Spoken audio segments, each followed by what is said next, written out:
You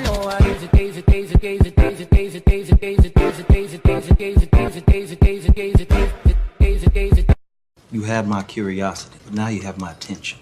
Hey guys, Julian Green here, and welcome to The Green Room, where we talk about movies, television, and everything in between. Today we got a lot to talk about, a lot of trailers, a lot of announcements, and a lot of all that other stuff that everybody loves about movies and television. So first thing on the chopping block is the new Jackie trailer. Now, this movie is starring Natalie Portman. It is pretty much her Oscar push, and I'm pretty sure she's going to get nominated for an Oscar for this one. It's about Jackie Kennedy, the wife of the famous JFK. And if you're a youngin' like me, you only know Jackie Kennedy as the woman in the pink suit who was jumping all over the car the minute JFK got assassinated. It's gonna be an interesting take on how her life prior to and following the assassination and how that whole thing plays off. I don't know really that much about the woman, but it's gonna be a really cool thing to see. And personally for me, Natalie Portman is a little bit hit or miss in the acting side. You guys already know how much I don't like her in the Thor movies, but hopefully this will cement her as one of the best actresses working today. And in the news, there's been a report that Guardians of the Galaxy is the most deadliest movie of all time. So apparently whoever reported it said that it was over about 80,000 deaths that was shown on screen in the movie,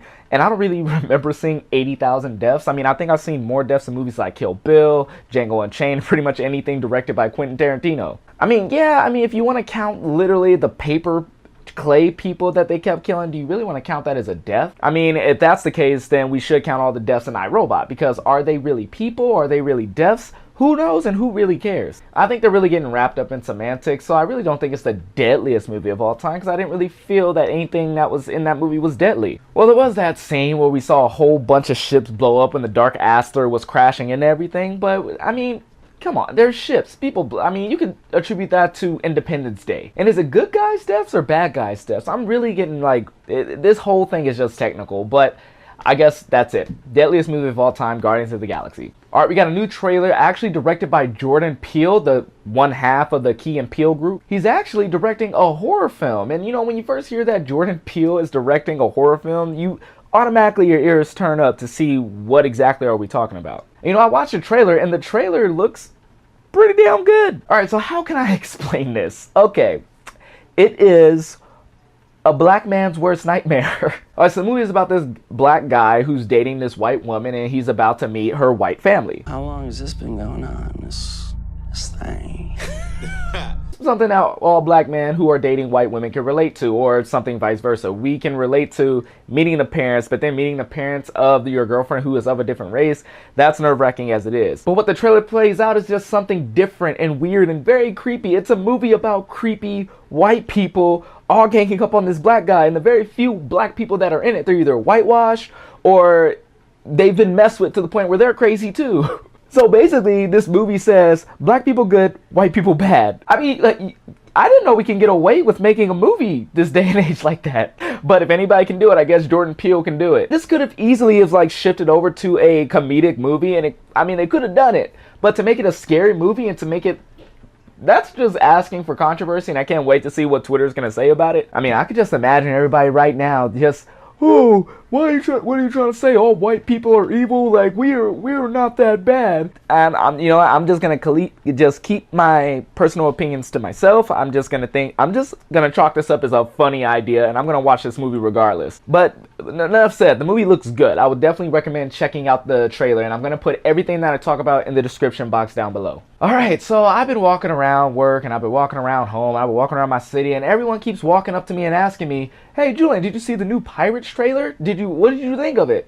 Alright, so for the longest time, like, I was not the biggest Pirates fan. I mean, I really loved the first Pirates of the Caribbean, but they obviously started to lose a lot of their luster as they went along in the franchise. I went to the midnight showing of the fourth movie. Don't even remember what it is. I don't even really care.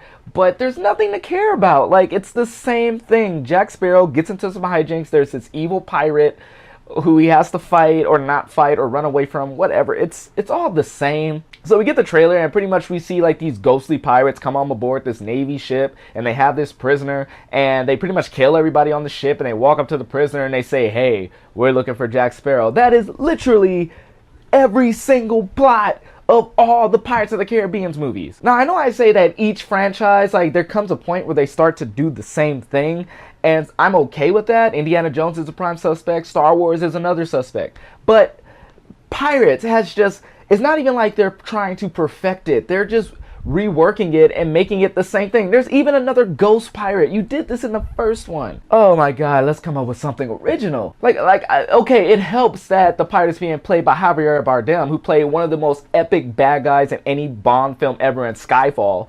But it's really, he's the only thing that's different from him and Jeffrey Rush as Leandro Barbosa in the first one is that his body floats around all ghostly like. Yeah, there were zombies in the first one, and now they're ghost pirates. And we already had fish pirates, so what's next? Mummy pirates?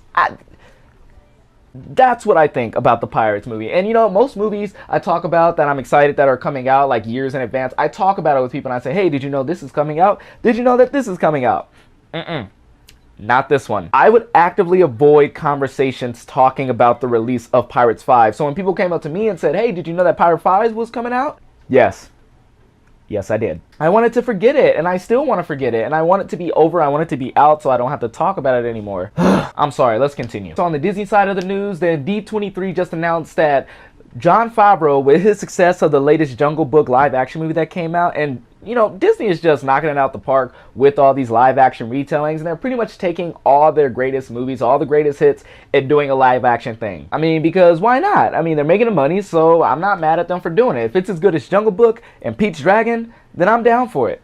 But Lion King is a special exception because Lion King is hands down my favorite Disney animated film of all time. Of all time. So when I heard that they were doing a live action remake, that gives it cause for them to mess it up. And you know, as one of my favorite YouTubers, Andre the Black Nerd, says, is that it's not like Lion King is sacred. They did Lion King 2, they did Lion King 1.5, they have that show, they have, you know, plays and all that other stuff. I get it, but you better do this right, because this is Lion King. And there's a lot to come with doing a live action Lion King. I mean, can we really call it live action because, you know, there's no human in there? Like, you can pass with Jungle Book because there was a human person, but you can't really pass with Lion King because they're all CGI animals. So is it live action or is it? I don't know. But I'm just saying, like, if you whitewash this, just be prepared to feel some hate, Disney. I'm just saying, just be prepared. Be prepared. I couldn't go a video without saying that. I tried. That was unintentional, by the way. All right, coming up next in their live action slate of movies, they just announced that Mulan is getting an official 2018 release date as well. Not only that, Disney is scouring the earth to find a Asian actress to play Mulan. I think that was like I really saw headlines that said scouring the earth looking for a Mulan actress. That tells you they're trying to get it right and they're not trying to catch any hate for that. It has to be a predominantly Asian cast, okay? Chinese. It has to be. I mean, but you can keep Eddie Murphy as a dragon. I'm down with that. Ooh, Donald Glover. You know what? Eddie Murphy's great. Put Donald Glover in as Mushu. I'm down with that. Hold up, wait a minute. All good in China, so playing with Mulan and a cricket, and you know I'm out. I'm not much of a rapper, but I could just imagine like a rapping Mushu. If they keep it a musical, put a little rap verse in there by Childish Gambino, I'll be fine with that. I mean, we had Christopher Walken as King Louis. Why not put him, Childish Gambino, as Mushu? Make it happen. Please, somebody watch this, share this, and let it get out so we can do that. And the last bit of news today is that Wolverine 3, everyone knows, is already happening. And everyone's been pretty much chomping at the bit to find out what is the name of this Wolverine movie. We had the first one, Wolverine Origins, which was not that good. We had The Wolverine, set in Japan, which was pretty good until that stupid third act. So what's the name of this one going to be? Well, they just came out with it today, and the name of it is going to be Logan. Just simply Logan. Now, for those of you who are not initiated in comic books or in the movies, or if you're just living under a rock, Logan is the actual name. Well, not really actual. You know, I'm not going to get technical. Logan is the name of Wolverine. That's his name, Logan. So if you see a poster with a claw and the title just says Logan, it's a Wolverine movie if the claws didn't give it away. Now this, you know, honestly, this is very intriguing. It acts like that simple title just brings up a lot of questions because we already know that Logan in the comic books is very old. We know that the last time we truly saw the real Wolverine, because I'm not counting X-Men Apocalypse, talking about Days of Future Past, he had some gray hair. He looked like he was getting older. So if they're going to adapt it from the comic book as an old man Logan, we already know this is going to be set in the future. So if they're doing an Old Man Logan storyline, which is a fantastic comic book, I must say, please read it. But if they're going to adapt that storyline, I will be excited to see that, and that's the reason why he's called Logan. And another intriguing thing about this poster is that there's a child holding the unsheathed clawed hand of Wolverine. So who's the child? Is it maybe gonna be like his children? Because Wolverine does have multiple children, because this mutant got around, okay? This dude's like 200 years old, and he has some women. He got a few kids. But one of these children can actually be X-23, the girl who is actually cloned from Logan, who he still considers a daughter. Now, for those of you who don't know who X-23 is, X-23 is pretty much, she was made from a sample of blood from Wolverine in the Weapon X program, and she was cloned off of the DNA of Wolverine. And she was bred in that program to become an assassin. So she was pretty much 6 years old, sent on missions just killing people. She breaks away, she finds her father, and she becomes an official part of the X-Men. Now that Logan is dead in the Marvel Universe and they do like this alternate version who's Old Man Logan, she's now playing the new Wolverine in the X-Men comic book. So it's a good way for Hugh Jackman to leave his last stamp on this Wolverine movie, and then they could pass it on to X-23. I think it's a very smart move. So